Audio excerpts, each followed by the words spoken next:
Good evening, ladies and gentlemen, and welcome to episode 20 of the Smite Update. My name is Octane Pro, and joining me as always is my co-host Wristy.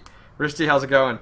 It was alright. It sounded like you struggled a bit there at the start. It's like, hello, what show are we on? Oh, yeah. Which one is this? Which one is this? I don't recall. Yeah. We get there. Oh, yeah, sorry about the delay, guys. I was working with Microsoft on the phone, and they are always lovely to work with. Nothing against foreigners, but I hate you. Foreigners. You're a foreigner, so it's okay.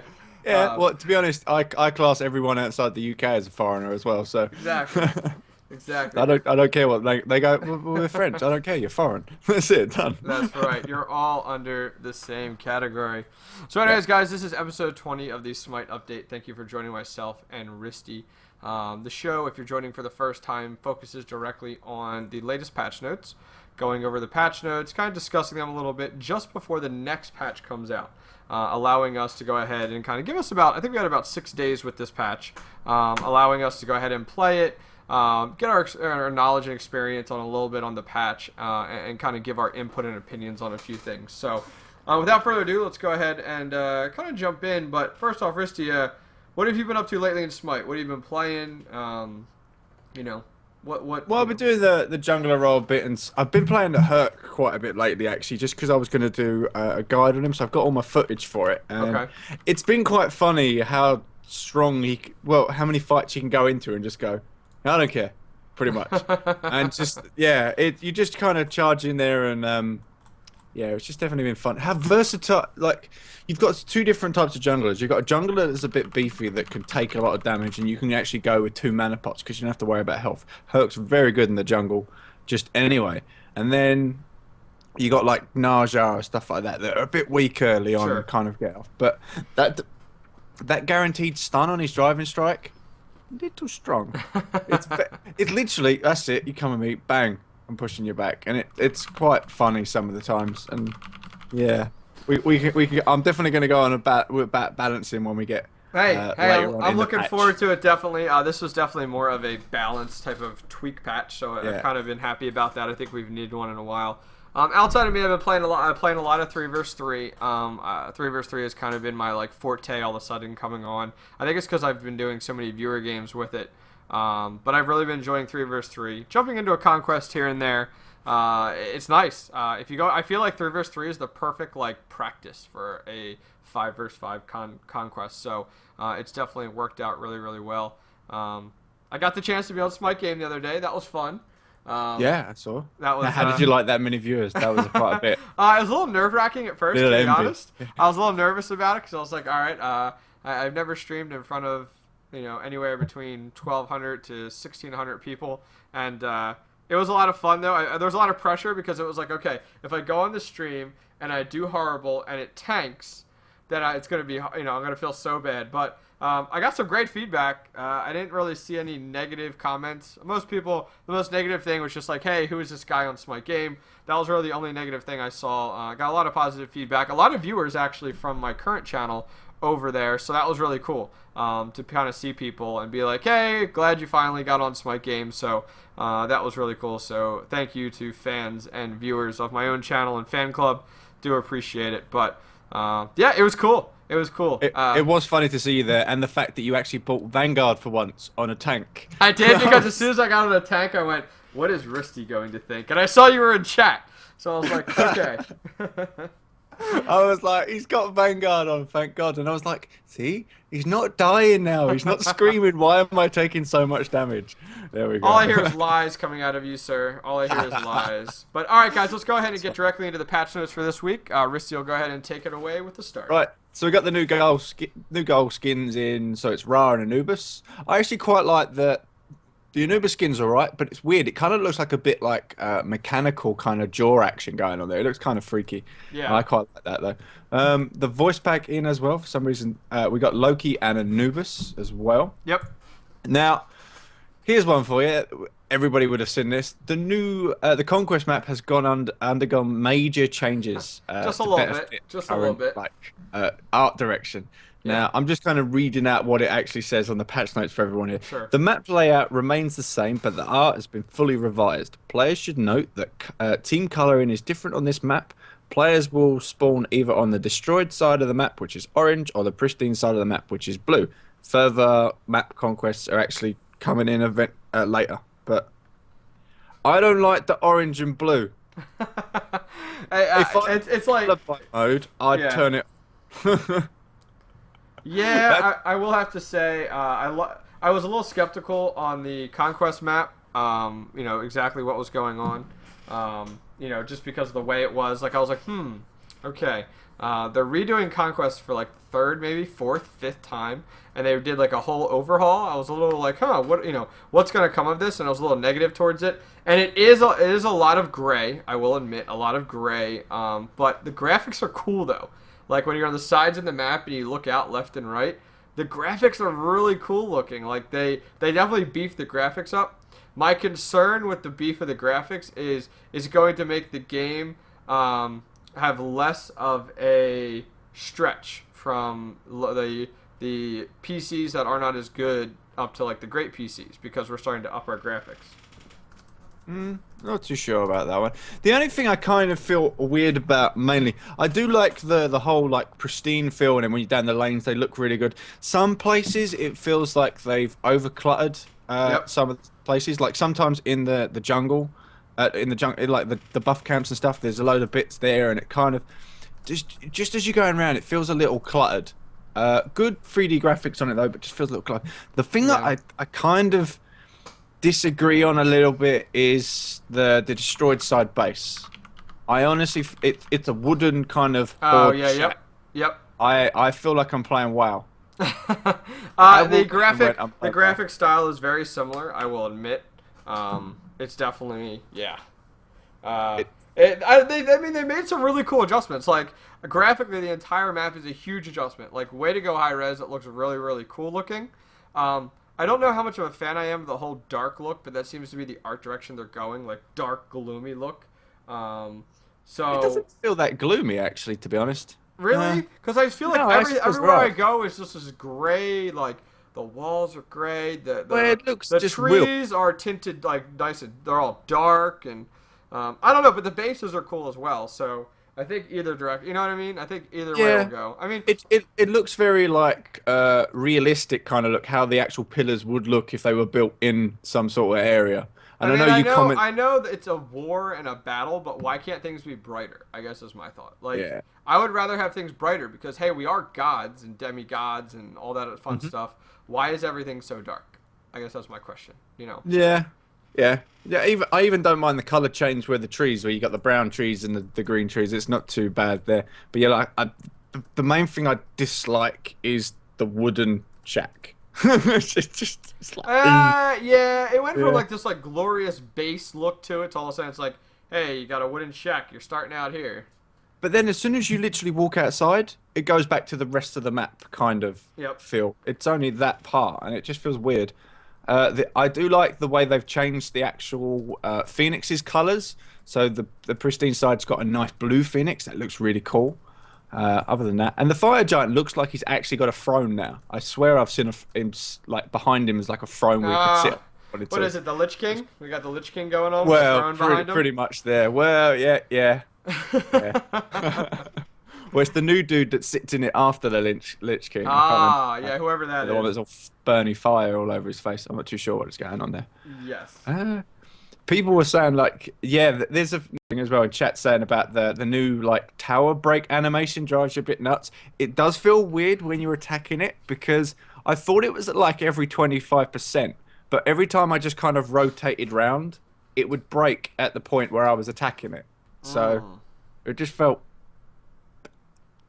like they were going a bit over the top. Yeah, I mean, I always look at that because I think you hear it like, is it every quarter that you start to see it? No, I think it's like every quarter it starts to like fall apart. It felt like every time I rotate, because I hit it and went, I wonder if this works all the way around, and I rotated around and every corner broke off as I was hitting the corner. So it might be directional, it might be percentage based, I'm not sure. I do like the green beam, the beam that comes out of the orb at the top now that goes after the player.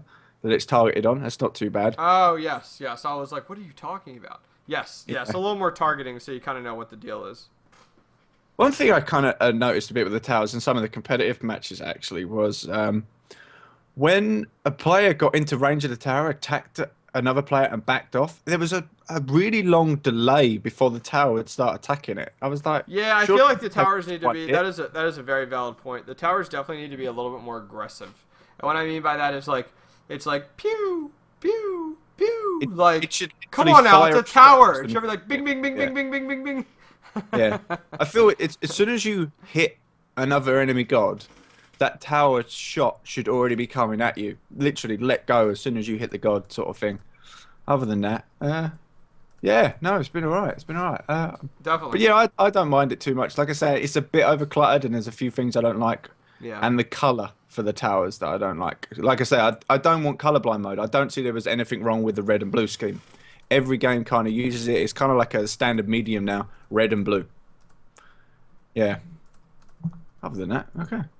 Let's have a look. What else? Item store now prevents users from buying some items that are unusable for their class. For the example, magic users cannot buy items that provide physical damage.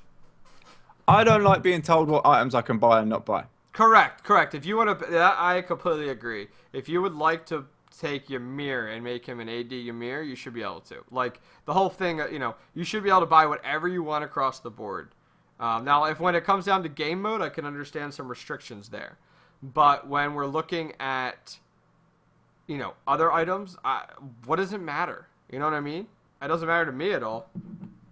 Yeah, it was, but the thing is you find in a lot of other games as well that sometimes a good item for you at that kind of like meta in time isn't an item that's actually for your class. Like I know in WoW, for example, you'd actually get some weird classes cloak or something like that or item just to use it because it actually worked better for your class in like this certain situation. Now you can also do it as well because like a troll builds, we all have a bit of fun every now and then. We take the piss and go, right, you can only build your character with stuff from health and that's it, the health tab, that's all you're allowed to build. But if you've got like just magical stuff in there, you can't do that. Fair enough, it's kind of not designed that way, but I don't like that restriction in place. I feel if I shouldn't be buying it anyway, so I shouldn't be buying it.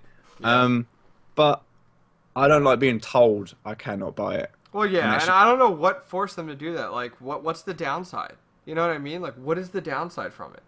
That's what bothers me. Like, why would they go in that direction if you really, really didn't need to? Hercules with a Doom Orb, that'd be funny. But then that could be kind of slightly weird because you imagine the MP5 on Hercules at the start. No, what was it? It was a Gem of Isolation on 4. Then the Berserker Barrage would slow because it was the ability was actually causing the slow. So there was slight effects that would come in, and sometimes people used that. I remember that one. I understand. Like somebody in chat said, oh, it's good. It's better for new players in order to like restrict what you can and can't buy. Maybe not. As a new player, you should be able to experiment with whatever you want. You know what I mean? Type of deal. New players are generally kind of stick to what they recommended anyway. Yeah. Other than that, it's not too bad. But yeah, it's just I don't like restrictions. I love options. Just like you love your women. You love options.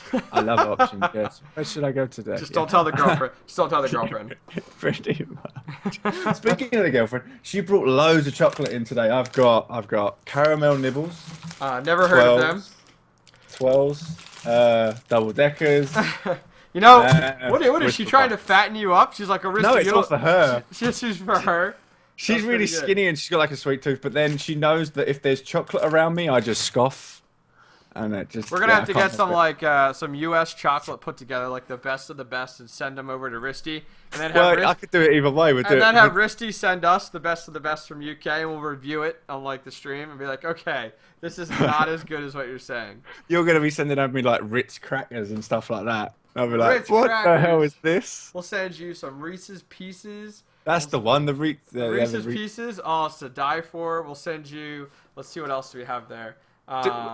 we get them sometimes at Christmas where you get like some people can buy a hamper at Christmas where you put money in over the year and then Sure, you get sure. given these hampers that've got loads of goodies in it. Now, if you get like the sweetie hamper, it's just like a big box full of sweets that you've paid for off this company and they send it out to you. And Okay. it's fantastic to get that. We should kind of send you that one of. I'll send you one of them out. That's right. Here, That's take. right. I'll send. We'll have to arrange that. Maybe closer to the Easter holiday and stuff like that. We'll Yeah, have to see. Easter eggs in it. Yeah. All right. So what do we got up next here? So we've got the match lobby has undergone an overhaul in the user interface.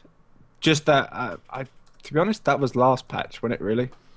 Oh no, no, I think No, they're talking sorry, about I'm the ahead. huge. Yeah, Yep. it's because I was complaining about it the other week. No, I don't know what you're talking about. I don't know what you're talking about. They've made it like a boxy kind of feel, but Yes. I don't mind the scheme. My problem of when I first hit it was the scaling. Yeah. It felt very cramped and in your face, and Well, I was there's just like, so much. There's just so much crap. You know what I mean? yeah, Like people in chat right there. The lobby is my least favorite change. I completely agree. There's too much. There's too much there now. yeah. It's just it feels really in your face, and like I said, the scaling feels off. You look Yeah. at it and go, oh, if I could turn that down a little bit and make it a little bit smaller, it would fit in there quite nicely, and I could kind of go with it. Yeah. Other than that, but yeah, I don't mind the scheme. The scheme obviously follows the rest of the UI that they were Sure. trying to go. I'm not sure you was thinking about it, but other than that, that's about it. You know? No, I agree. Yeah, fixed an issue with match of the day and teaming. No idea about that. Fixed an issue where the ground targeters could jitter as your character moved and rotated. Yeah, that might have been from our. Remember Anubis when we were casting? I wonder Yeah, if but that's what that it is. says ground targeters. I'm not sure what that is. Oh, the ground targeters. That's actually like when you hit an ability, if you're using the normal Yeah. cast and it shows it. Okay, so that's actually the targeter, not the person. I Interesting. don't know. Yeah, it's possibly. I didn't actually kind of notice that, but sometimes that might have been where a lot of my skills are missing. Yeah, I'm just gonna blame bad skill on that. Yeah, it was jittering. We know it says it in the patch. Yeah. We also see if an enemy god damages the tower and the tower has no other valid target, the tower will always fire the first shot at the damaging god. Well, makes sense. That makes sense. Oh, that's kind of so basic. If an enemy god So it's not- damages the yeah. tower. Okay, so this is a little bit different. This Yeah. isn't what we've been used to. I'm sorry. So in the past, what we've seen is an enemy god can go ahead and go into a tower range with a handful of minions there and attack the tower freely. This is saying if an enemy god damages the tower and the tower has no valid target, which to me, a valid target would be a minion, the tower will always fire a single shot at the damaging god. So it only shoots one. Okay, so if you're in the tower range, you only get hit once. But to be honest, that kind of contradicts itself already. It will damage an enemy god if there's no other valid tower. Well, there's always going to be a valid target. There's always a And valid then- target. It's the Yeah. him, yeah. You're either going to walk in there, you're going to be the valid target, or minions are going to walk in there and they're going to be the valid target. So, what are they trying to get at? It just the statement there contradicts itself. Yeah. And to be honest, I haven't noticed where walking into the tower range and hitting the tower first has it made it attack me. Mm-hmm. No, yeah, not weird. The tower shoots like a multi-shot normally. No, Yeah. I feel like a spread. No. Okay, so the calculations for damage done by magical attacks against tower has been changed. So the magical users will do slightly more damage to the tower. That's fair enough. Or they could just See, I love the increase wording there. spread. Slightly more damage to the tower over what they were before, over physical gods. Like what? You gotta love the wording on some of these patches sometimes. What they should do is just put up the scaling on the auto attacks on the Yeah. basic attacks of the gods. Yep. It would make so much simpler. Oh, I completely agree. Yeah. New god rotation will be on her, Athena, Bastet, Hebo, and Isis. So look at all the damage that's coming out in that god rotation. Well, you got That your is AD, unreal. you have your tank, you have another. I don't even know if I consider Bastet an AD anymore. Evo and Isis, yeah. She's a pub stomper. She's a pub If she stomper. played right, she's a pub stomper. Yeah. All right, let's go ahead and jump onto the spectator section here, guys. A few things which Wristy and I have definitely noticed ourselves. We can go ahead and see here for the spectator mode, new layout and functionality. So I'm not going to go over all of it here, but we now have some cool features. We have a main panel which goes ahead and displays and maybe you guys have some input on this from watching some streams recently of the games. We now get to see the icon, the name, level, HP, mana, ultimate ready, as long as the kill, death, assists type of setup. On the secondary, which is called the secondary stats, you can swap to the items, the gold per minute, XP per minute, healing done, damage done to players, and damage done to structures. The third one, which people are like, they're taking it right out of Dota. It's the graph. It's a graph. Dota was not the first game to use a graph. Jesus. It'll go ahead and show you the XP differences between the red and the blue team, and then it'll also show you the gold differences as well. And then finally, which Wristy loves, is the rotating mode, which automatically rotates between the three. It was broken the first time I used it. So once you turned it on, you couldn't turn it off. Yeah. And it was frustrating when you were trying to commentate on it. Yeah. So what are your thoughts on the new layout for the spectator mode? If you guys haven't seen it, go ahead and check out a casted match. You'll definitely be able to see it there. To be honest, I kind of preferred the layout of the last week's one. We only had it for a week. Fantastic. What they also did in the last one that they had, like I say, only for a week, you could drop down the control panel, make it disappear completely. Now they've put it back, fixed with the main panel, so you can't remove it optionally. That's frustrated the crap out of me because they finally give it back. I was so happy they give me that. And now I have to literally cover it up, especially doing a replay cast, because the time graph on the progress bar of the what is it? It's not the time, but the bar that goes across the track time. Mm-hmm. The sliding bar that shows the progress of the replay. Sure. You can't make that invisible.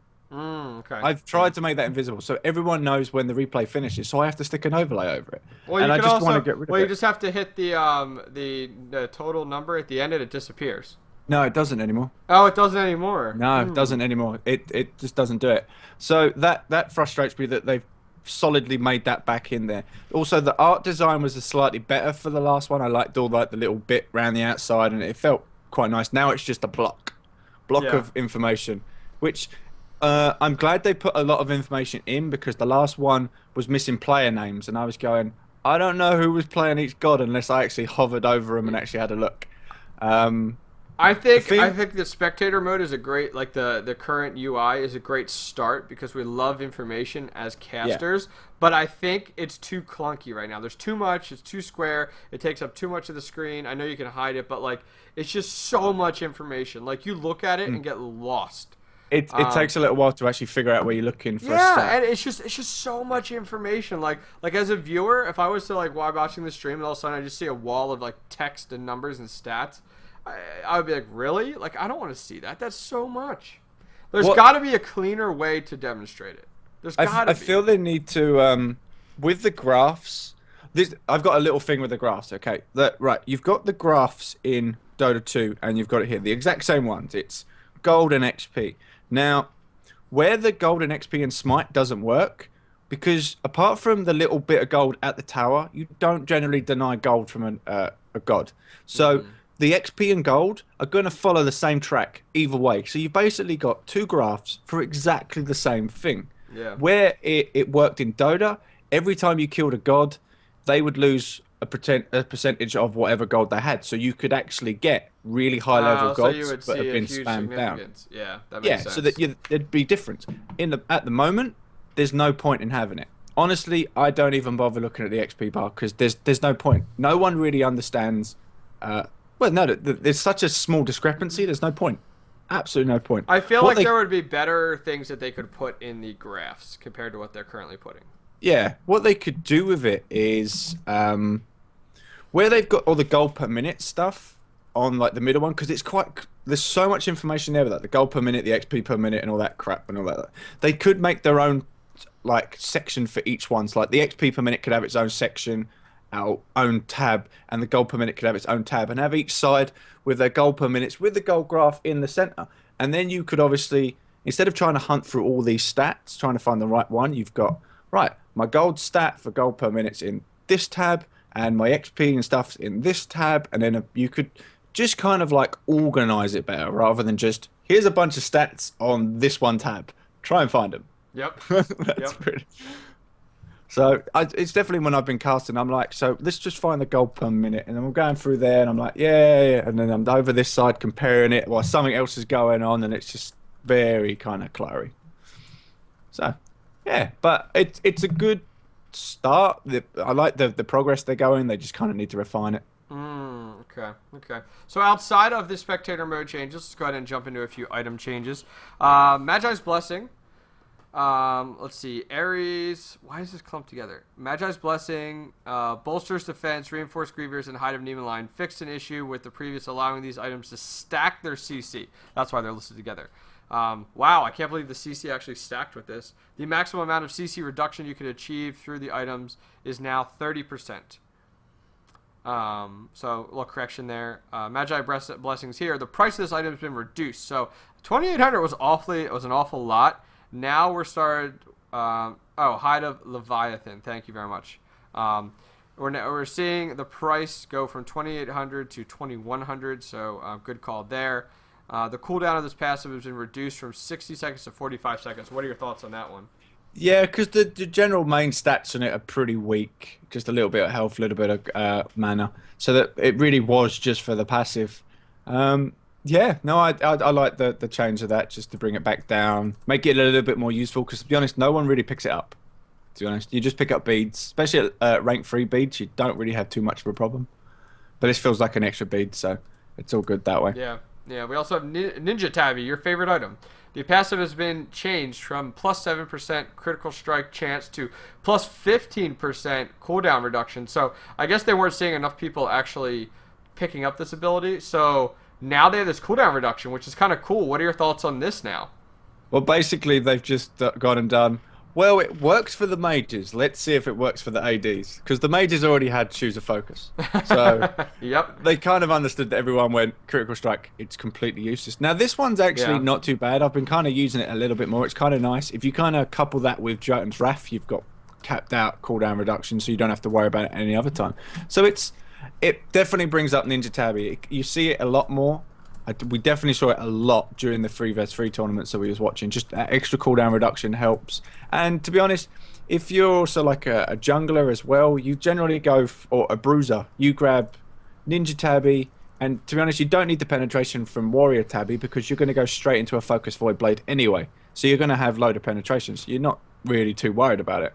So yeah, it's definitely a nice little pickup for them. Yeah. I'm kind of happy to see because literally I completely ignored Ninja Tabby, to be honest with you. I was Ninja Tabby? Oh, next. Nope, another one. Click. Moving on.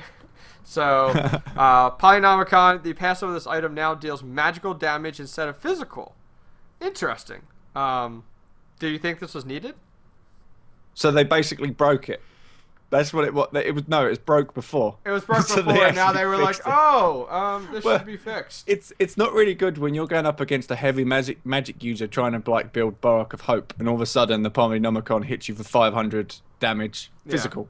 It's like, right, I've not got the right protections for this. Pretty much. So that kind of sucks. So at least they fixed it. Yep. I don't know when it was actually broken, but that needed to be done, to be honest.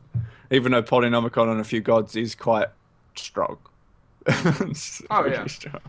Yeah. So, anything else for that? No, you don't. Now let's go ahead and move out of items and directly into gods. So gods, we see on hers ground targets have been given the visual improvements. So I'm guessing that's all the little, like the tier indicators. They've all got them little extra bits on them, which look really cool. So I haven't actually seen the on her one, so I can't really say anything too much about that. Alquan's Squall has the slow ability has been increased from 25% to 50%. Now, I don't have a problem with this. Obviously, Alquan's, apart from his tornadoes are a pain in the ass, he's pretty easy to kill. More often than not, that's usually either a defensive one to kind of stop people getting to you, or just a quick one to get away. But it doesn't do any damage, so the slow's not too bad. Yeah, so I did notice that. Correct. Yep.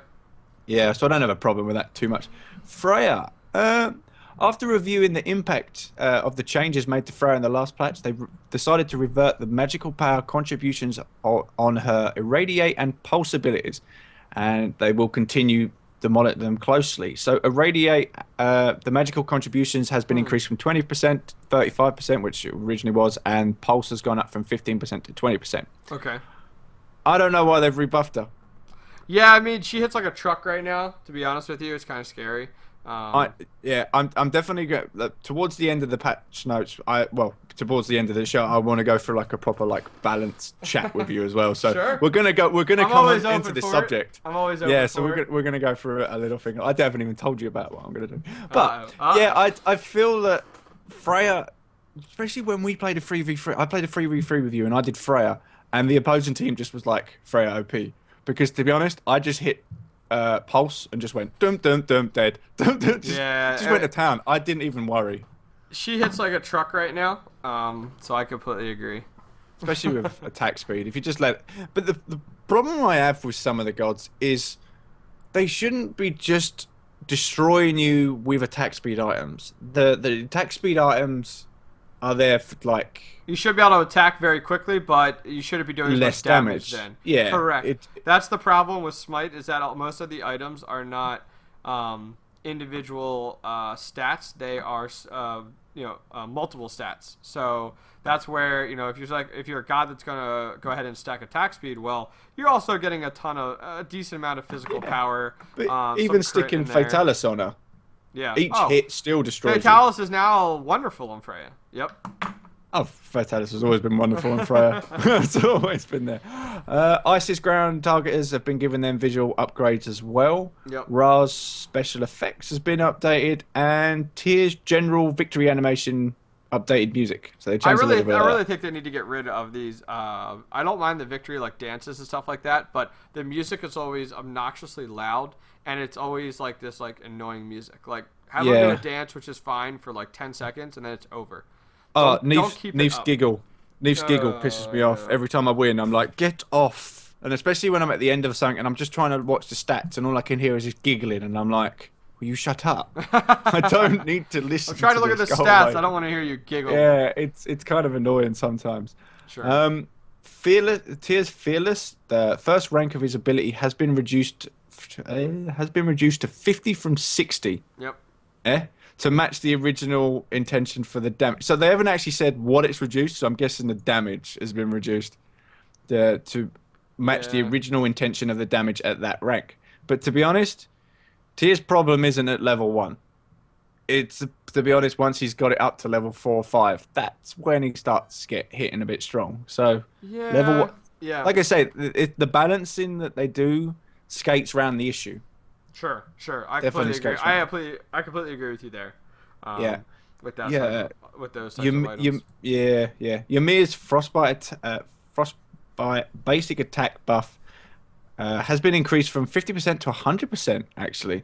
So I think Ymir's now fully magical, so he can't like scale AD Ymir's completely. Correct, and that goes hand in hand with the fact of them limiting the items that you can purchase at any given time. So I'm guessing the extra 50% just to help that magical contribution on his basic attacks, because he doesn't really hit that hard anyway, so he's not really too much of a problem. Yeah, it helps out though. I was playing Ymir yesterday, and you can see some pretty good, when you're chasing and you're actually hammering on somebody, physical attack, you can see some significant difference. I mean, they're not astronomical where it's like, oh my gosh, I just got hit by Ymir and lost 1/6 of my health.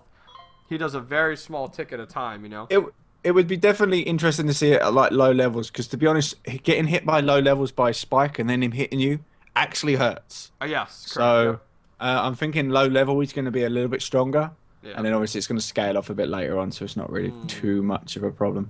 Sure. Okay. Definitely. Well, let's go ahead. You want to handle this part? No, you do that bit. All right, good deal. You didn't label it, sir. You didn't label it. I looked at that and went, crap. So why don't you label the future stuff, and I'll start this. So going forward, guys, that concludes our patch notes for this week. We are going to go into some additional segments of the show, so make sure you hang out. For the esports update, for the North American scene, we saw Team Dignitas winning once again. Dude, I swear, I look every week, and I'm just like, oh, they won again, of course, next. I really want to see a team rival them. Like, I feel like the scene is not competitive enough yet. To be honest, North America doesn't have enough players. It must be. There's not enough teams. Let's go, more teams. Like, somebody's got to be able to beat these guys. Well, you can see between the EU and the North American side, the EU's got the bracket of 32, a round of 32. The Americans only have the round of 8. Do you think that is just because the North Americans are too much of pansies and don't want to go against some of these guys, regardless? I think the problem is like the basic matching is the amount of new teams that get put up against Cognitive Gaming or Team Dignitas as their first round and get completely destroyed. It is so demoralizing. So But what if they put some of these higher competitive teams? What if they did like a point system, whereas your seeding is based on your points in a season? What if they did? Okay, let's theorycraft here on this type of thing. What if they took the tournament scene and went ahead and every tournament that you're in and every place that you get in, you get points. And so depending on how many points you get, you might get seeded in round 2 compared to round 1. So a lot of these new teams coming in could go against other new teams in the scene, whereas they wouldn't actually face any of these more experienced teams until later on in the tournament. What are your thoughts on that? Yeah, that could work. That could work. I just feel, to be honest, that the competitive scene just needs the other tournaments.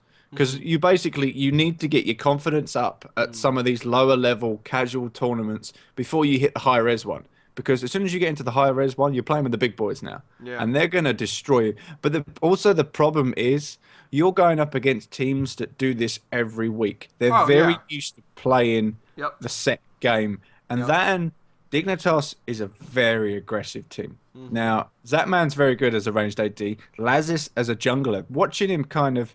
I don't mean to like blow his trumpet a little bit, but to watch him actually jungle, the guy does so much aggressive stuff. I'm looking at it going, he's gonna die. What is he doing? And he just goes for it. He commits to quite some really weird stuff that you would never expect. Now they're also very comfortable playing in those situations, and what you kind of like, the SK kind of messed them up. Not SK. I don't know. Some of the other teams messed them up a little bit before when they did some weird tactics. That when you throw them off the game a little bit, that kind of helps. But they're just comfortable with where they're at, and they practice. They put in the hours to do it as well. So you just need more teams. Yeah, I guess that is. I just want to see. I want to see the top 3 teams be so close in skill set that you never can guess who's going to win that week, because it's always going to be like who's feeling the best, who got the best sleep type of deal, compared to, oh my gosh, Team Dignitas is going to win. But anyways, so North American Cognitive Gaming ain't too bad. They're generally always up there with them. To be honest, actually, what was I saying? With the finals, there wasn't final matches. Yeah, what happened with that?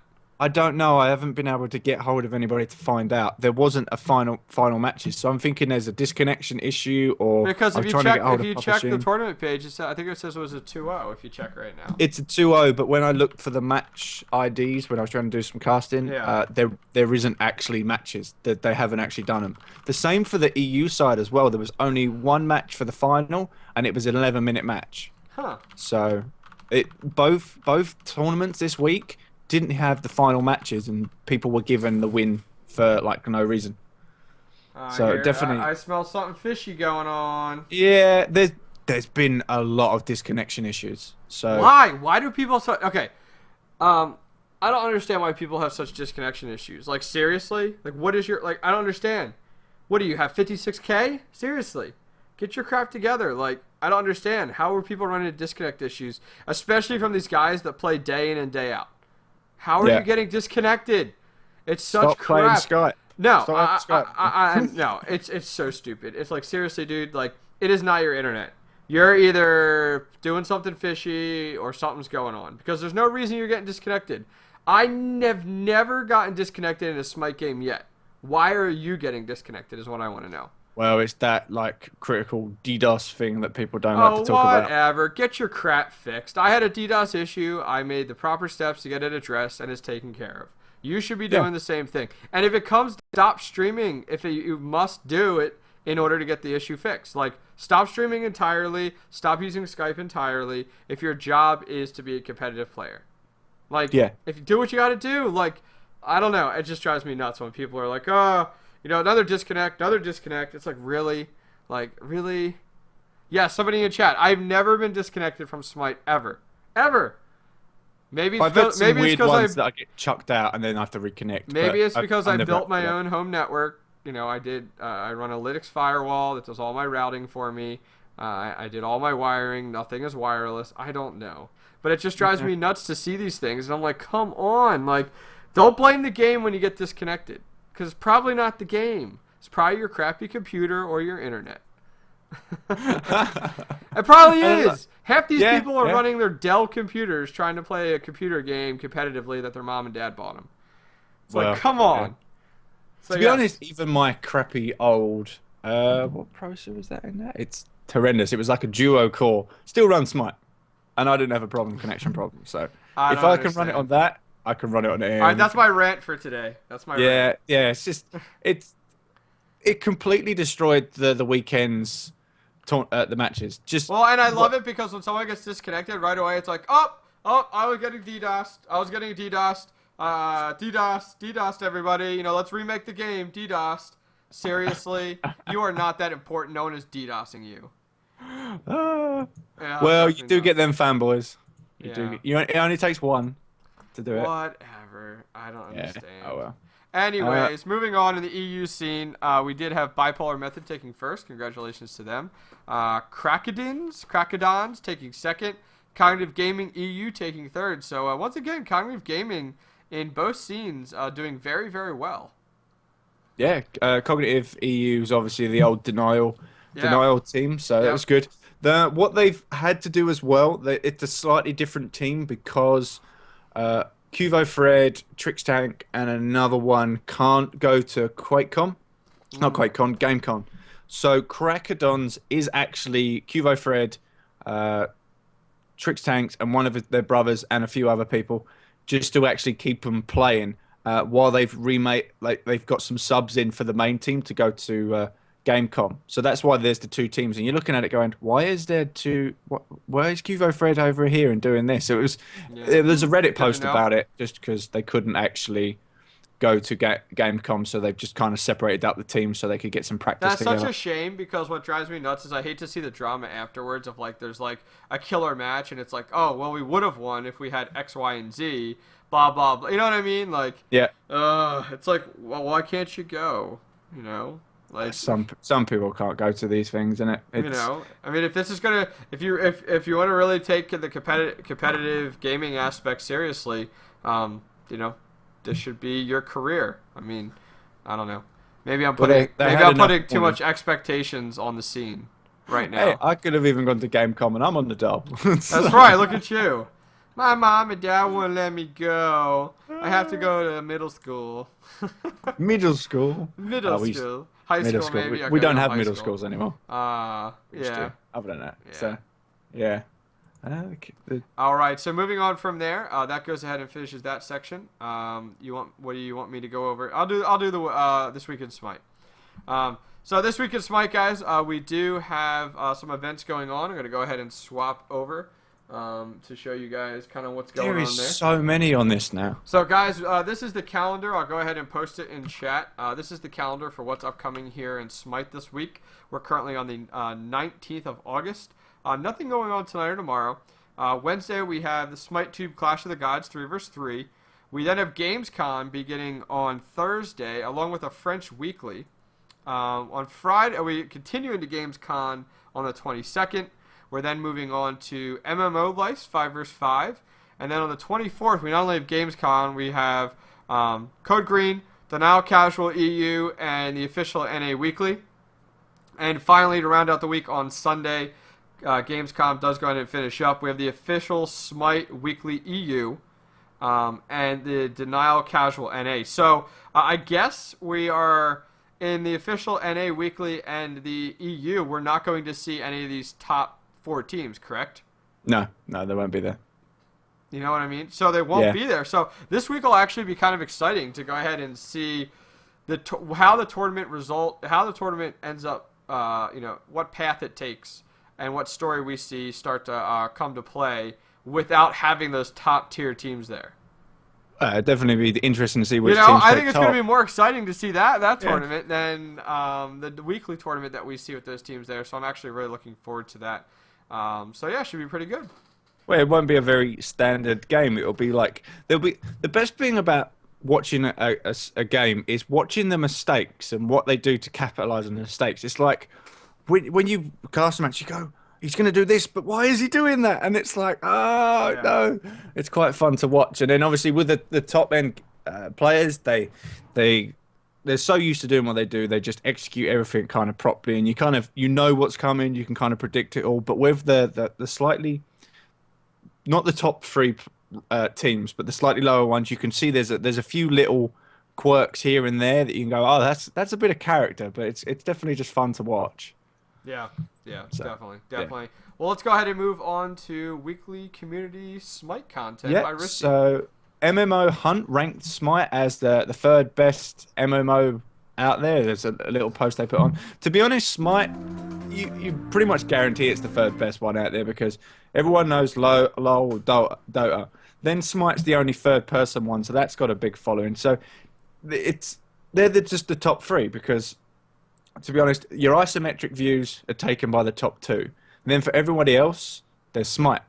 Yeah. That's pretty much how the scene is at the moment. So to be honest, even though there's other MOBAs out there, we're still in last place, technically, really, until we start competing. That's how I kind of feel with it, because at the minute, everyone's got the other options, and then us. So until we start, not to burst Hi-Rez's bubble, but I don't think you're competing that well compared to the other ones. Other than that, not yet, but yeah, I completely agree. No. There's some more streamer overlays being put out. Now, what I saw as well, in the comments, is like someone goes, "Oh, you stole my design, but just changed it a little bit." And I was like, "Yeah, it's not too bad." But this one's a good one because on the webcam bit doesn't actually have a text on it. Someone did on the last one, they put like name on it there just to say, "Oh, you could put your name here," instead of letting you put it in there yourself. Well, yeah. What was happening then, he wouldn't give out the Photoshop file, so you couldn't edit it, and he would have to edit it for you, and I just went, oh, I'm not even going to bother with that. No.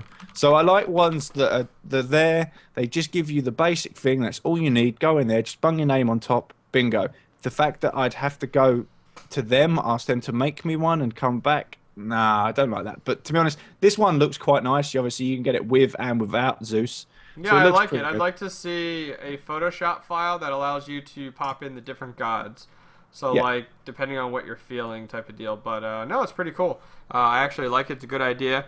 Really happy to see some more content coming out. I mean, it's probably one of the best overlays I've seen so far, the new layout. It gets away from the whole gray, gloomy look, and in all honesty, this is better than the high-res overlay, to be honest. Yeah, I like the top, just where the eagles are at the side. It looks really nice, and obviously where it's just taken the squares from everything else. It just fits well. I like it. I like it a lot.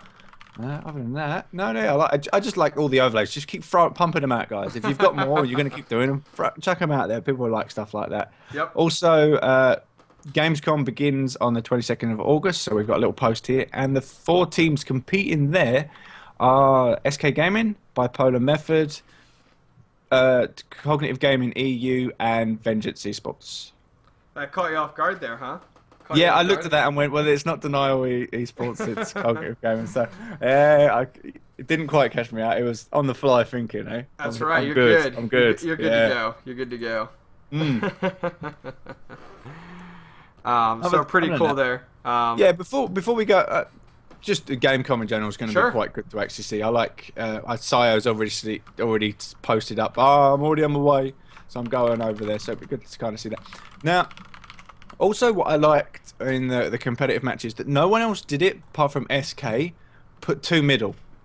I love the 2 middle meta. Yeah, I knew that was big, like a little while ago, that was like a huge deal. So I can To be honest, it was never a huge deal. No, like 1 or 2 teams would do it like every now and again, but no one. There's never really been like massively. There's no. You're talking about consistency. We're not seeing a consistency there. Yeah. Okay. No. But it's a great thing to do because the side lanes are being held pretty well. In a lot of the competitive matches as well, you see the solo lane has taken the long lane as well, which is interesting interesting as well. But if you're going to have the duo, it also kicks the crap out of the mid laner that's probably an Agni, really, really weak Agni, and they're not designed to actually take that one on. And then we've got all the other ones, just the side lanes, kind of, they know what they're going against, apart from the opposing team. So it just works out well. Kind of throws a spanner in the works, so they have to kind of think on their feet, switch the lanes over a little bit. They're quick at reacting, it's not too bad, but a lot of teams I see just kind of stick with it and see how they go. Yeah. But no, it's good. Before we go into like the community stuff and like stream of the week, I wanted to go through, right, I need to actually get up the god list, but let's go through god balance of every god and maybe and potential like skill changes that you'd actually like to do and stuff like that. Because I was kind of sitting there, I was like, we always do 1 or 2 gods here and there, but we never actually go through like the whole lot. Because sometimes you could pick up a god and go, oh, I'd like to actually change this about this god or this about that one. So if we start off just off the top of the thing, like we go through and say, well, I don't mind it's balanced. Like Agni, I feel is pretty balanced at the minute. There's not really a problem with his. I kind of feel his kit works out really well. He's got the range, not too strong, definitely an aggressive player, and so on like that. I don't know. Do you feel the same? Yeah, Agni hasn't really had a ton done to him recently, but he did have a ton of adjustments early on in beta. So I'm happy with Agni. I don't think there's much to talk about when it comes to him. So we got plenty of gods to go through. So this is definitely going to like lengthen out the update, but it's going to be, it might bring up some interesting conversations. So like we got on the next one. We got on her. I still feel the same. He's actually, to be honest, he feels pretty balanced nowadays. Even though he's got his slow and the impale stun as well.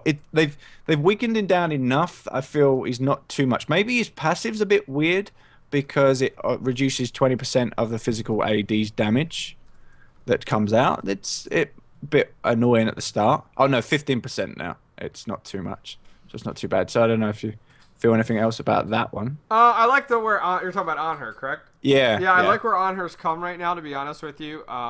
He kind of was like really strong and then kind of plateaued out for a little while, and I like where he's at right now. I think the biggest change for him that I've liked and what I'm pleased with is that they removed crowd control on his ultimate. I think it was extremely necessary, so I'm very pleased where on her's at right now. Yeah, so he's immune on to crowd control on his ultimate. Yeah, I'll just get rid of tier because it's got new and I'll never be able to actually put it down. Now tier, I feel skill set. What list you going off of here? I'm literally just going off. I brought up Smite and I'm going to go down the god list, but because it says new. Select the link that I sent you, which has the Smite god list, so we can stay together. Okay. It's right off the website. Where have you sent it? I put it. I'm sorry, I put it in the notes. Oh, okay. Hold on. Let me just pull it up then. Okay. Hold on, guys. Bit on the fly. All right. Okay. So yeah, we're just going up. And has it got tier in it somewhere? He's in there. Probably. Let's see. No, he's not. I don't think. Really? Wow, he's not on the. Oh no, he's down yeah, there. He's in there. Okay. Oh. Okay. So number 3 is Anubis. Anubis. Now, Anubis. Yeah. A lot of the first ones are actually pretty balanced. Like Agni on her, Anubis, balanced. To be honest, I feel they should add Cripple to Grasping Hands, to be honest. Because you've got Cripple on Whirlpool. Yes, I completely agree. If Poseidon can have it, why can't Anubis? Yeah, and the fact that the actual skill is Grasping Hands, surely a hand's going to be able to hold onto a foot. That is a very, very good point. With Whirlpool, you kind of have the slowness and everything like that going on through the water. I think you have a very valid point. Let's write to High Res right now and tell him. Yeah. They go that there was of something said they say, well, if you've got Cripple into a stun and then into like death, well, you can land a stun so easy. But to be honest, you land that like a Whirlpool, that Kraken's coming straight afterwards. Oh, I know, because the slow is insane. And it's a faster burst damage than Anubis. Fair enough, Anubis's Death Gaze does so much damage when it's kind of like got the skills in and will kill you. But you've got the ability to Aegis and beads kind of out of it and everything like that. With kind of the Kraken will smash your face in if you're not split second on it. At least with Death Gaze, you can take a few hits, hit the Aegis, and not too worry about it. But And then obviously you got the title surge coming in as well. So I feel that they should give Anubis grasping hands. I don't feel it'd be too overpowered for him. They should give him cripple, is what you mean, on his grasping hands. Yeah. Okay, it would balance him out with Poseidon just a bit more. I feel that would be a bit better for him. Well, Hi-Res Duke is in chat right now, and he's sitting here with his tablet, and he's taking notes. He's like, okay, Octane Pro Wristy. Big recommendation, got to push this through. Grasping hands. I like that. Grasping hands, needs, cripple, check. Okay, what's next, guys? What would you like to do? Got it. Okay, go ahead. Hello, Hi-Res Duke. I didn't know you was actually a watcher. Right. Shout out to Duke. All right, moving forward on AO. What are your thoughts on him? Or Kong? Good. No, he's definitely good damage dealer with the tornadoes and stuff. Pretty standard. Everything. Ultimate hits well. I liked when they actually reduced the ultimate down so there wasn't such of a delay. That was definitely brought in more viable. That was very good. That was definitely needed because it was like, okay, he's gonna ult. Everybody step to the left, and now it goes by. And now the fact that jungle's bigger, you can actually get out of the way a lot more. So yes, his slither is much more effective now. The way that the jungle is designed now, where it's like much more patchy nodes and islands compared to before, where everything was very path and lane. So I like it. I think AO's in a good spot. What do you think about Aphrodite? Aphrodite, balanced as well. We're going to be saying balanced on a lot of gods. There's only going to be like a few gods where I'm going to go, but at least when we get there, we can kind of go. It makes us think when we get on it. Aphrodite, good with a kiss. When she's on her own, actually, she gets quite strong, but she's got the good sustain. They've kind of tweaked her enough to actually bring her back in, so there's not really too much of a problem. I've been seeing it quite a bit. I saw it like 3 or 4 times, pretty much guaranteed on the same team that I was watching. That they were running Aphrodite and Neef, unkillable. You just couldn't knock them down. If you went after Neef, there was a kiss come out, caught you out, lovely. Well, it's because you have the double stuns there. You have the double stuns with both of them, so it's so effective. Doves. Yep. She does good damage, so she's pretty all right there. So but she's not like a Chang'e. She does damage, but she's not. There's the cooldown. She's a true support god. Yeah. Whereas as Chang'e is definitely not whatsoever. Like we'll get to her, but like Aphrodite is the perfect model support god. I love her because she is not too powerful when it comes to her magic abilities. Her support abilities are very effective. She has a purpose. She's there to support, lend a little aid here and there. I like that she has a stun ability. But on some of the other support gods, it's like, what? They're not a support god. Are you crazy? So we'll get to them. What do you think about Apollo? Yeah. Apollo's good. I remember some people saying Mesmerize shouldn't have the protections on it. He does have so much escape. He's got good DPS, he's got the attack speed for it, and he can leave with his chariot. So he's a brilliant split pusher. And then the fact they add the protections onto his Mesmerize. Yeah. He feels alright, but I can see what they're on about possibly with the protections on the balancing, because it's annoying enough that he mesmerizes you, but then when you're doing damage to him, he's got extra protections. But well, you have to remember, in order to engage with his memorize, he has to be right next to you. Really close. So he not only dives, but then he has to be standing right next to you to use his memorize, and then even after that stops, he's like right there. So it's like, the protections are necessary, because imagine if he does that, doesn't completely kill you. Imagine like an Anubis. Okay, you're right there. Yeah. Pop a Mummify, good to go. Pop an ultimate, grasping hands, you're dead. And it's like, what? It's like, so I can see why he has the protection there, because he has to commit so much into the battle. So I can see why the protection ability is there. Yeah, that's why I'm not too bad of him too much. Now, Arachne. She's so good right now. She's so good. Like I was playing like yesterday on Smite game, and we were doing Conquest, and Valkyrie, one of my viewers, was playing Arachne, and it was amazing. I was like, seriously? I was like, now granted it comes down to who plays it, but I was like, wow, this is how Arachne should be played, because Valkyrie was playing Arachne like exactly what you talked about with Laz being like super offensive. Every second I thought that Arachne was gonna die, and she was just up in arms about it, and it was like she was so good.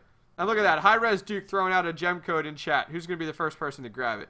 Haha, look at that one. Yeah, I see it, and I was like, what code's that for? And I was just trying to work it out. I can't believe I didn't hit gem code. What the hell? But anyway, so what do you think? What are your thoughts on Arachne? Arachne's good. The slow on the spiders annoys me.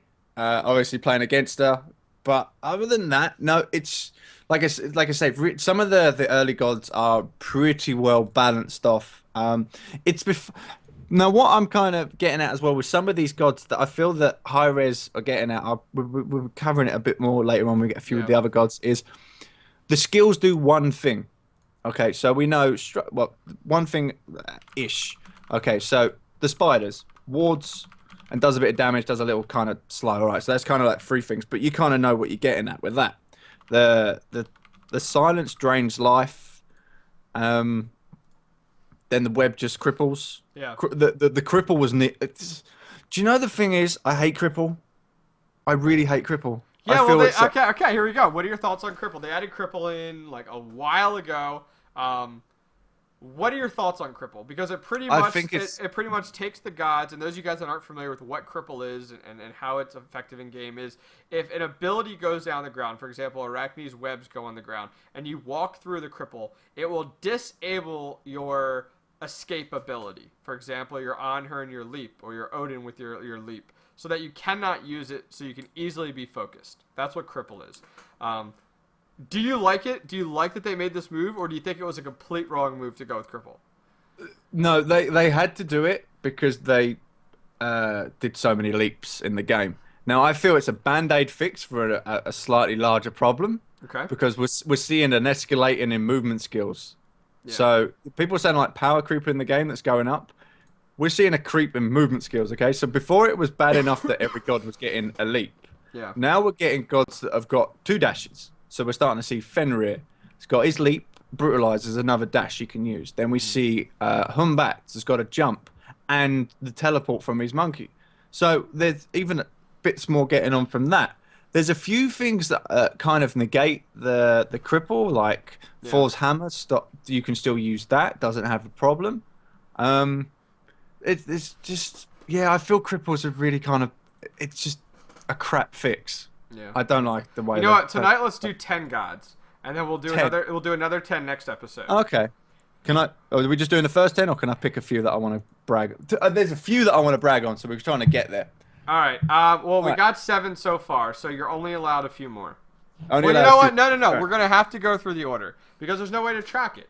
Okay, fair enough. So right now we're on Arachnes, which is 7, 8, 9, 10. So we'll go down to Athena. So we'll just do all the A's. Let's move on to Ares. What are your thoughts on Ares? He's come a long Ares way. feels weak.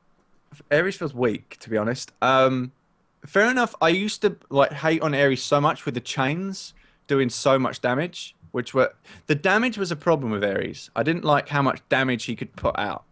I always feel a tank or a support's role is control. They should be able to control the ADs, stop stuff coming, prevent damage, help out, not actually be the damage dealers.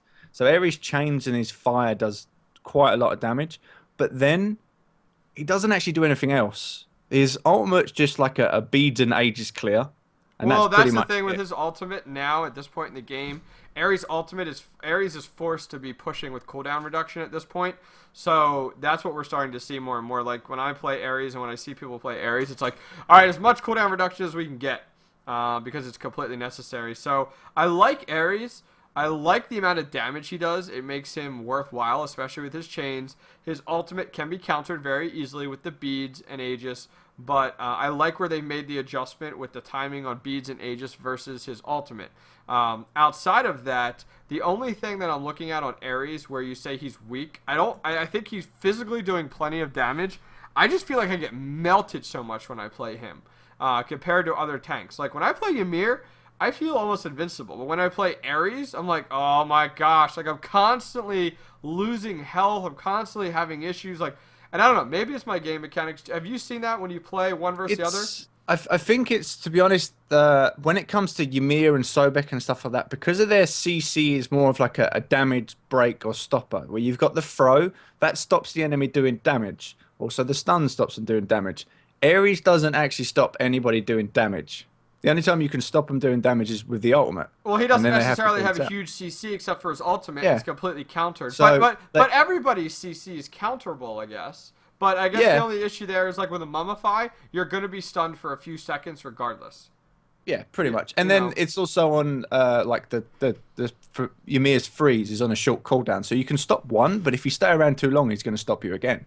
But then when it comes to, he does. I don't really play him enough to actually kind of notice that too much of a problem with it. No,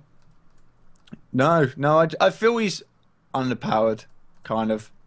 There needs some buff somewhere for him. I'm not. He just needs some more crowd control. To be honest, he doesn't do anything that I Yeah. feel that's it. Apart from just being a cripple cannon at the start, doesn't do anything in my book. That's probably why we don't see him in the competitive scene, because there's no point having him, and he's very easily countable. Next god, Artemis. Artemis just the true the I love Artemis because Artemis is the true ranged AD and how the game design worked. This character does a lot of damage, but is very vulnerable if caught out of position, and you've Sure. got to be very positional god. Where you Sure. get like on her, Neef, Apollo, all that can disappear. Now Artemis can do more damage, and it's kind of like trade-offs, but the survivability on the other range carries is quite extreme compared to Artemis, obviously. That's why we don't see her that much in the competitive scene. Obviously, I think Xing does a mean Artemis. We see a mean Artemis every now and again, but it's very rare to actually see her kind of come out. Yeah, like she's not played as much anymore. And I remember when she used to be scary, and I actually loved her then. And now I'm like, meh, it's Artemis. Let's melt her and move on. You know? But yeah. But like I say, she's the perfect design for a carry. Does a lot of damage, but can die very easily compared to all the other ones. That's it's where the scaling's coming with the skills. I like the original concept, but they want to. I know Hi-Res want to like evolve the skills, and you can see like the extravagance they're going with all the new ones that are coming out. This are quite funny. So yeah, just kind of the trap. I feel the trap could go out a bit further. It still feels pretty close, to be honest.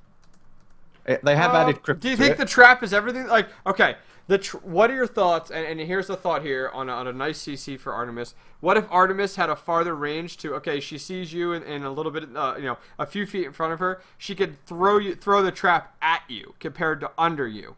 So it's almost like taking the entangled roots and being like, whoosh, and there you go, like boom. like a Neef snare. Almost like a Pretty knee much. snare, Yeah. almost like an Anubis. What if they change that? Then all of a sudden you see Artemis is like, oh my gosh, she's so effective because now she almost has this huge wrap ability on you. Her CC allows her then to go ahead and pop her attack speed buff, and bam, she can start to like hit you down. Kind of like with like Apollo, he hits you with the silence, but then he just unloads on you all of a sudden.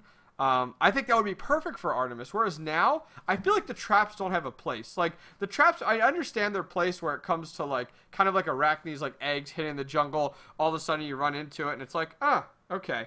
But with Artemis, I could really see that. It'd be so cool. Call it ensnare, and all of a sudden toss, whoosh, toss it at the person, and they're ensnared. I think Yeah, it'd be perfect.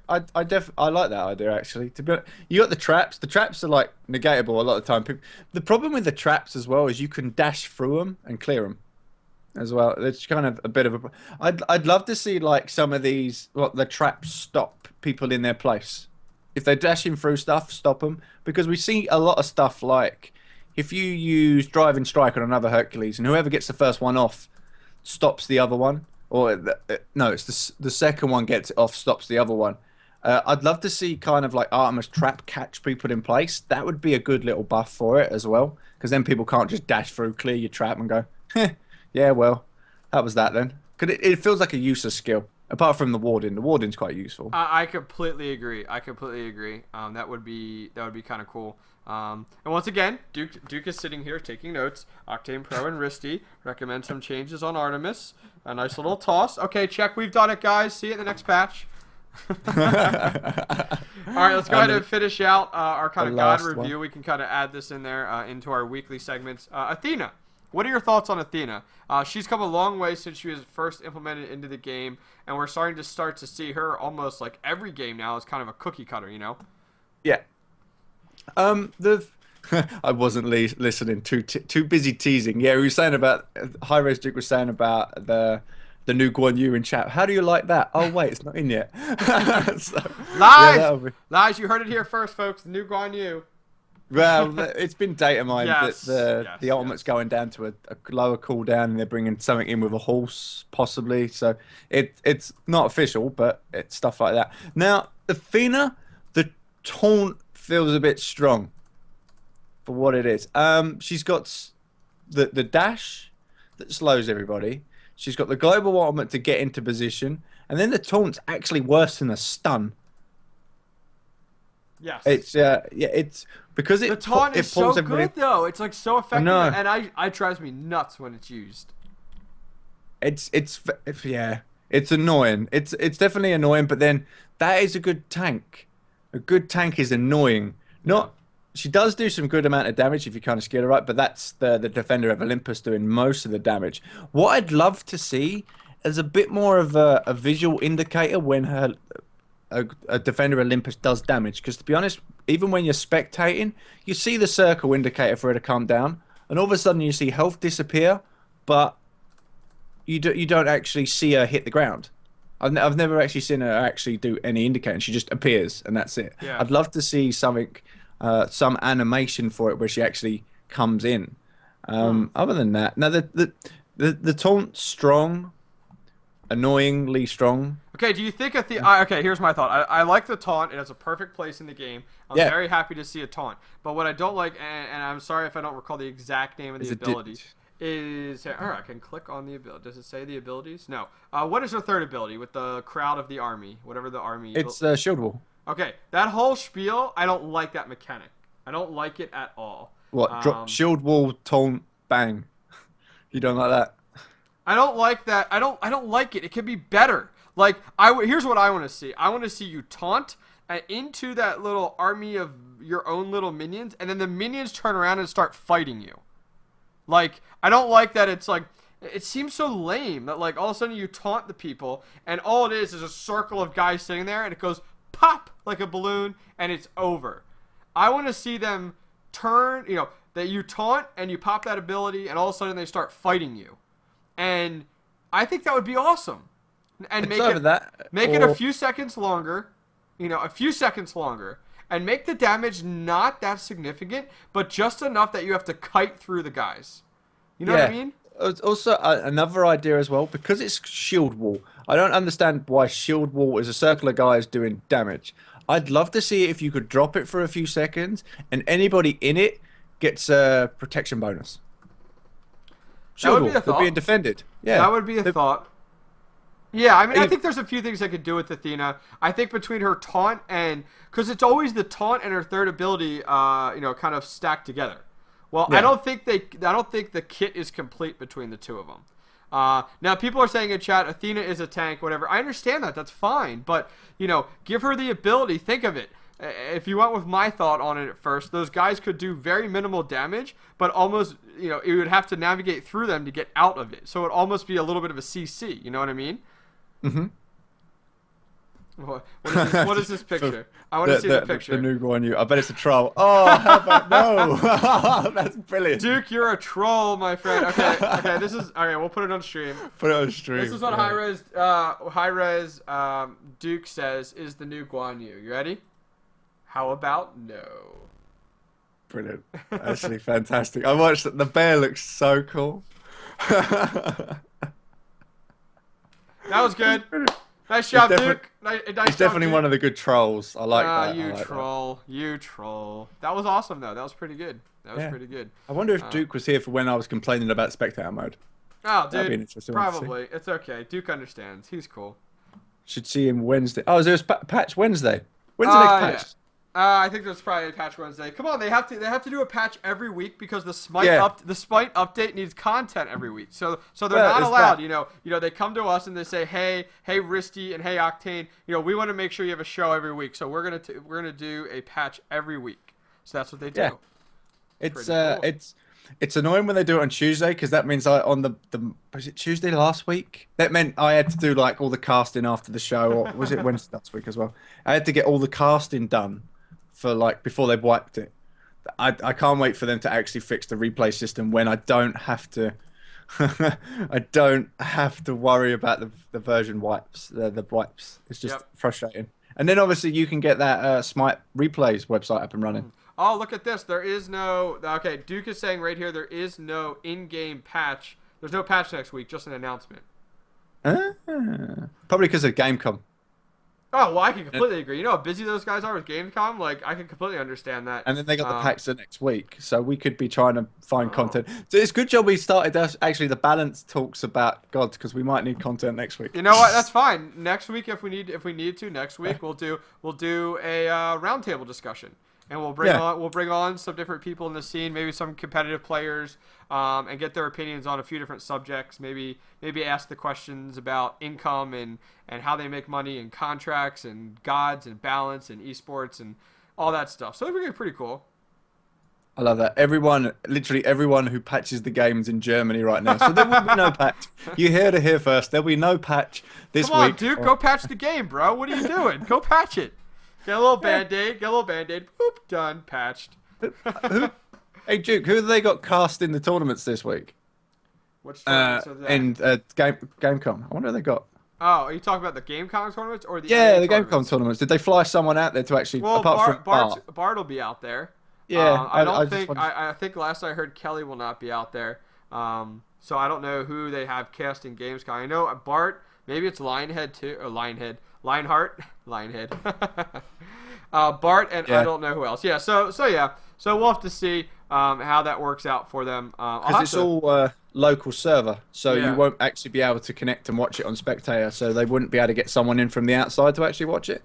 So it'd be interesting to see. And also, could you put the matches onto the live server when they're finished so I can cast it later? Otherwise, I can't do nothing with it. I don't know how they're gonna do that. I'm really eager they to probably see. won't. Has anyone heard that yet though? Like how they're gonna deal with the fact of okay, the games are on this physical server, which is our LAN server, whatever they want to call it. How do we get them over to the other server? I mean, I guess I don't know the back end of it and the migration process if they can do it. If they could do it, great. Maybe even if they're even like, hey, it's going to take some time, and then they announce it, hey, the GamesCom games are now on the server. Here is the list of the the codes, the game codes, everything we'll have to see. I don't think they will, to be honest, because at the moment they don't really care about the replays. So, as if they're going to care about that, because they'd be gone in like 3 days afterwards, wouldn't they? Normally, because of a patch. So it probably won't happen. I'll have to just try and grab stuff off of VODs. Let's see how we go. But no, other than that, I think we're good. Streamer of the week. We do have a streamer of the week. Okay. It is Trinid. Okay. Trinid. I think that's how you say that. Okay. Trinid. Yeah. Let me just bring it back up again. It looked like he was on Team Resist, from what I could see here. Other than that, he gets a few viewers. Nice to actually kind of see him messing around a little bit there. Green screen as well. But yeah, cool. just kind of someone I picked up this week that I was watching before I come out. Yeah, go check him out, guys. He's a new streamer, and I can definitely tell because he says game giveaway at 20 viewers. So go support him. He isn't streaming right now, but go ahead and check him out. I'll go ahead and put that in chat here. Just go follow it. Go ahead and follow it if you don't mind. Check him out next time he's on. You can look. He's got like the red Poseidon off to the left there, kind of integrated into his whole wallpaper there. So kind of cool. Really neat kind of setup there. Look, he's actually in chat right now. That is awesome. So yes, guys, go check him out. It's always nice to see up and coming streamers. I was there once. I understand how it is. I'm not saying I'm a big wig or anything like that, but I understand what it's like to have to ask for 20 viewers. I will tell you this: to any up and coming streamers, all you need is 10 dedicated people in your chat that are there day in and day out, and that's all you need to stream. I will take 10 people that are awesome viewers that have some great conversations over 1,500 people that I get on Smite game any day. I promise you guys. So risky. Yeah, make sure you check it out, guys. Risky? Yeah. Hey, I will. I'm serious. Like it's like as much as I had a great time on Smite game the other day. It was awesome. Hopefully they have me back. I haven't heard yet. So we'll have to see. I haven't had a full opportunity to talk to Hi-Res Gavin about it and see how I did, if it was good. We got good feedback. But regardless, 10 people are awesome. 10 people Oh are yeah, awesome. it keeps that chat occupied. So when anybody comes in new, they can see there's a chat going on. They can kind of join in, and then also the Yep. fact that you've got 10 people, they get the streamer talking more as well. Because to be honest, if there's like one or two people, Yep. you talk a little bit, but you can't. There's only so much you can kind of chit chat about before it Yeah. starts dulling. Well, Yeah. not dulling you out, but Definitely. it's much better. Definitely. I can't stream anymore during peak time from what I found out. I have to actually get a new ISP before I can stream again, which sucks. So I'll have to Yeah. work that one out. We'll get that figured out for you. So moving forward, Yeah. guys, before we go ahead and close out the show, we'd like to take 3 questions from chat. There's no giveaway this week. Hi-Res Duke did jump into chat and give away several codes. So thank you very much to Hi-Res Duke for giving away those codes. That was very generous of him. He didn't have to. I didn't invite him in or anything. So very nice job on his part there. So let's go ahead and take 3 questions from chat. If you guys are interested, go ahead and put 3 questions in chat. Wristy and I will go ahead and answer them. They can be related to Smite. They don't necessarily have to be, but some good Smite questions would be awesome. We would love to have it. In the meantime, Wristy, while we wait for the questions to get put together, where can people find you when you're not hanging out right here on the Smite Update? Well, you've got my YouTube channel, Twitch.tv channel, and Twitch account. Everything's Wristy UK, so youtube.com/Wristy UK, twitch.tv/Wristy UK, and @Wristy UK on Twitter. So it's very easy to actually find me. It's quite simple. Now, if you want to find me in game, sometimes people want to like add on friends list, and if they see me in matches, I am just Wristy. The UK bit was because I couldn't get the actual name Wristy, so I kind of just bunged that one on there. So we kind of see how it goes. Sure, sure. So, going ahead and moving forward, Wristy, why don't you select 3 questions from chat? I will do. I was half expecting some like high-res Duke troll question, but we'll see how we're gonna go. No, it's okay, it's okay. So go ahead and find 3 good questions. I want good questions tonight. They don't really do good questions. Oh, come on now, have faith, have faith. All right, here's a good one. If you could build your own god kit, what would it be? So I'll shoot to you first. You can generalize, just generalize the questions.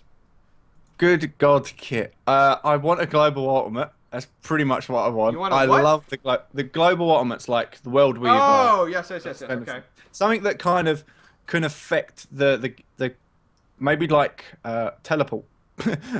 There we go, instant teleport. Even though we've got Defender of Olympus, or just something that affects it but does a bit of damage as well. It's a bit kind of weird.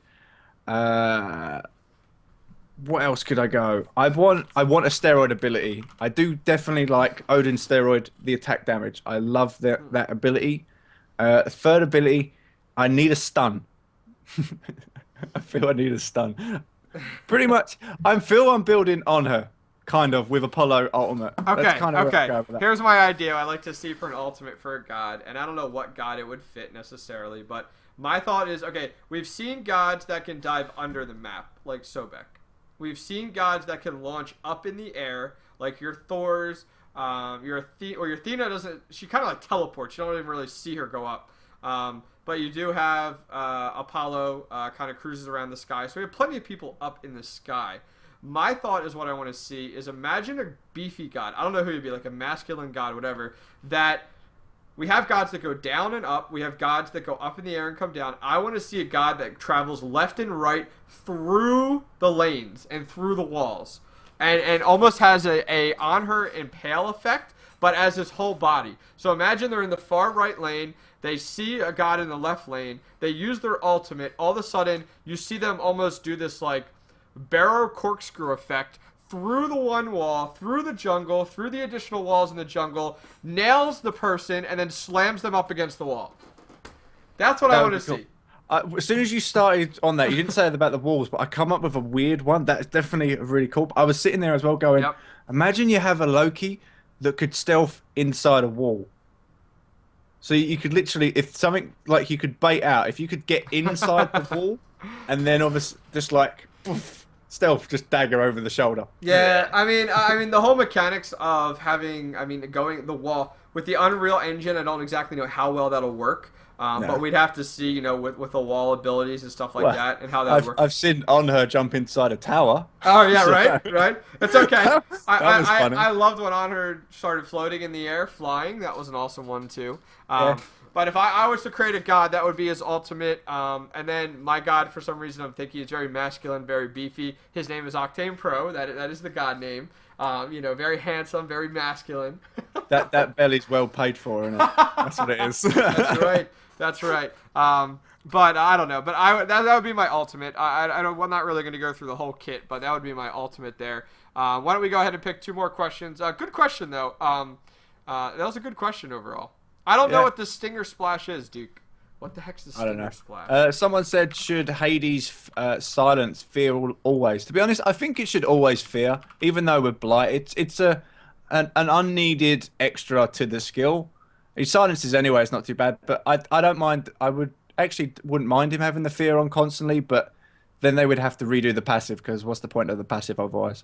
He could probably just they need to just redo the passive and just give the passive to the skills anyway. All right, so I'm distracted right now. I looked up the Stinger Splash on YouTube. What's the Stinger Splash? All right, I'll have a look. Okay. I'm gonna bring it up here. Okay. Let's see here. So we got some wrestlers kind of cruising around here. Some guy messing with another guy here. Fake wrestling, I love it.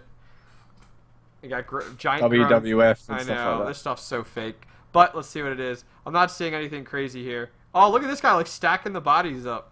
This is pretty crazy. All right, so what are you going to do? You're just going to, like, rail. Ah! Really? Really? That was lame. That was so lame. That was so lame. That was it? That was really? it? You just jumped on him after they stacked him up? Come on, that is not what I'm thinking. Come on, Duke, you're better than that, man. All right. So, anyways, what was our question there about Hades? I'm sorry. Should his 2 always fear instead of just silence? Like, should the Blight pretty much always be on? Yes, I think so. Yeah. Compared to all the other tanks, he kind of feels like he could do a bit better. Yeah. Okay, I agree. And we need one more question. Let's see who else had a question. Duke's trying to defend himself in chat, being like, it's better in one person. Let's see. There's one here. I want an ultimate like the move in Dynasty Bond. I don't know. In Pokemon, I don't really know. If you die, the enemy bonded to you dies as well. Could be an interesting one. It actually, to be honest, thinking about it, that could be a very funny one, because it would then you couldn't. I don't think you could put it on someone that's like the damage output of a Naja, because that would just be silly, because you couldn't then kill a carry, because he would it'd be wrong. Put it on a support, be fantastic, because then you wouldn't actually be able to DPS a support for those few seconds. Sure. Probably it would need to be about 4 or 5 seconds, I think, for it to actually be effective. And then any damage done to you, think of it maybe like a soul link or anything like that, where any damage done to you is then done to the target. Yeah. Yeah, I could see that possibly going out there. Okay. That's kind of an interesting one. I'd like to see that, but I don't know if it would fit with anybody's lore though. So Duke throws out a question. What is a general mechanic that you want to see added to the game? Mechanic being something that exists in another MOBA that you'd like to see in this MOBA. Track kill. What kill? I think that's where he's going for. Like for those of us that don't play League of Legends, Dota, or any other, or Dawn Gate, or I was just seeing the last bit. It's what it is it's a stealth unit, kind of like Loki, but can stay stealth for a lot longer. And what he does is he selects a target that it then appears a symbol on it that he then tracks. Now, if that person that he's tracking then dies within a certain amount of time, you get a bonus gold for everybody in the team. So now tracking, you stay invis the whole time? Well, it's just that he's an invis character, but the tracking ability, like the bounty hunter style. Oh, he just mentioned that. That's pretty cool. Yeah, so like you go for a gank, you then put the ability on the target. Select. I don't know how you'd put it on the target though. I think it would have to be like a skill shot where you'd have to just like I don't know. Because it would come down to line of sight then. So you'd have to see them. You'd have to see them at one point or another. Yeah, and then they would be tracked, and if you manage to kill them in a certain amount of time, you get a bonus for your team. So it could be overstrong, but they could balance it out in some other respects. But I kind of like that one. I think mine would have to be a mirror ability.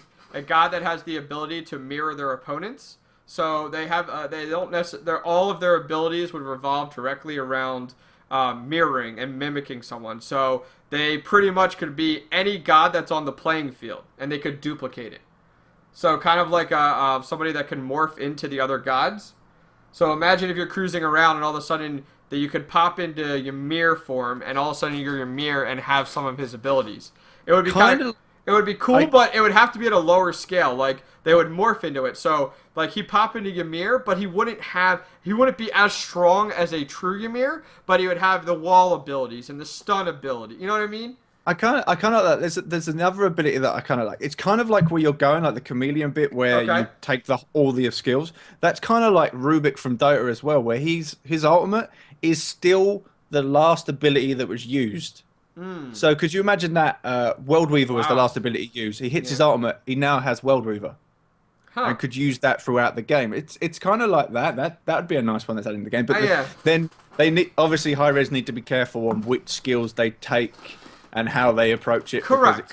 Oh, it could be crazy. I mean, it would take a lot of balance. That's a ripoff. It would take a lot of balancing to work, and I don't want Smite to just pull things from other MOBAs and go, okay, here's our package deal. Let's go ahead and release it. Like, I want Smite to be unique. That's why, like, I didn't like the new UI, because I like the godly, new player, friendly look to it. I want that to stay with the gods and stay with it as it moves forward. I want it to be unique. And you have to remember, like, yes, Smite is unique because it's a third-person MOBA, but if you start throwing other MOBA content at it, it's no longer unique anymore because your viewer base looks past that really cool third-person aspect of it and just looks at everything else that looks like every other MOBA.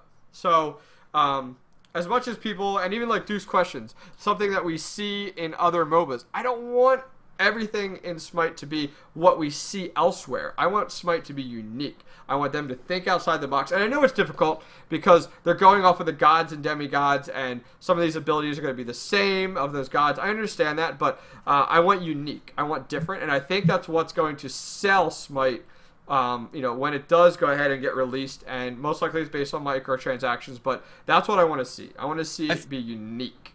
I think what they've got the advantage of is when you come to like gods and demigods, when it comes down to lore, the lore actually gives you could possibly give you quite a bit of inspiration. So like you could look at, like, you see Bakasura, for instance. Where would you think of that just randomly up? Oh, I'm going to have a god that's going to eat minions and spit them out. But when the lore comes into it, it kind of, oh yeah, that would be a weird idea if we could get him to actually eat stuff, and it's kind of moving on like that. Mana burn would be interesting. I've been wondering about mana burn possibly into the game, but you'd have to be careful. I've been wondering about that since the beginning. Mana burn would be okay, but how are you going to counter it? And what I mean by that is, like, okay, you get burned with your mana. What do? You go back all of a sudden? You can't, to be honest, mana burn you can't really counter from what I've seen. It's been used. What is it in games that if the ability is used on you once, it sometimes doesn't work after that? What is that mechanic called? The panic called? You mean the mechanic? What's the mechanic called where it's somebody can see diminishing return? Diminishing return. If they put mana burn in, they do need to put diminishing return in though. So like your mana gets burned in the beginning of the game. Well, if that is used against you, like again, it's significantly less. And again, significantly less. To the point where if your mana burn is burned like 10 times by the end of a 30-minute game, it's not doing anything. That's what I would like to see. Because I feel like it would get abused and everyone would buy it and just have it, you know what I mean? And whatever the mana burn ability was. I don't know, you know what I mean? If it was an ability, if it was... Well, it would have to be someone's skill kit, to be honest. And if it was their skill kit, that's fine, but I feel like it would have to have diminishing returns if it was necessarily part of their kit. Or just a long cooldown. Yeah. And exactly, and that's fine. And that wouldn't be a bad idea, but because, think of it, what does a mana burn do? In a team fight, it completely isolates that god to the point where he's useless. Then what does that also do is it causes the god, if it's not in a team fight, to pretty much have to either go for blue buff with a teammate or go back, which they're losing out on XP and gold. You know? Yeah, because I always refer back to Dota because Dota is kind of what I play a little bit side of. You've got two kind of major gods in that do the mana burn. You've got Anti-Mage that has it built into his like skill base that he does a tiny little bit each attack that he does. And then his ultimate obviously it does damage on how much mana is reduced. He's pretty much just like this anti-magic hero. It works out really well for him, and it's Yeah. nice, especially early on, if you just get a few attacks, probably like a melee character, get a few attacks in there just to kind of prevent the extra damage coming out and stopping people using their abilities. But the problem is in Smite, you use so many abilities compared to other MOBAs. Other MOBAs, as soon as you use like one or two abilities, you kind of run out of mana. Well, especially in Dota, you run out of mana after like two abilities. In Yeah. Smite, you could spam out quite a few. Yeah. You also got like Phantom Lancer with a diffusal blade as well. Each hit he does takes a little bit off. Yeah, I think that's about that one. Yeah, I think we had some good questions so far tonight.